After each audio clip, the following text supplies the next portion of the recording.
Cette femme-là qui est arrivée ici, qui a fondé les Ursulines, puis qui en même temps avait, qui dirigeait un couvent, mais qui en même temps avait une relation avec Dieu exceptionnelle. C'est une grande visionnaire, une grande mystique. Et comme elle avait déjà eu un enfant en France, son fils quand elle l'a quitté pour entrer dans les Ursulines, son fils avait 12 ans. Et quand elle est arrivée ici, pendant 40 ans, elle a correspondu avec son fils et c'est de cette correspondance-là qu'on a tiré les lettres les plus extraordinaires qui nous parlent du pays, qui nous parlent de sa quête d'absolu.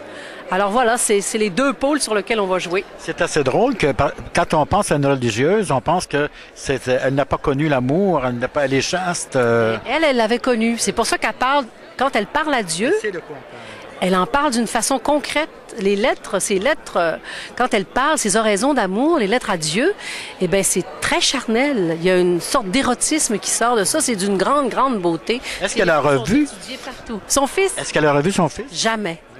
Mais elle a correspondu avec lui. Et lui, il est entré, devenu un bénédictin.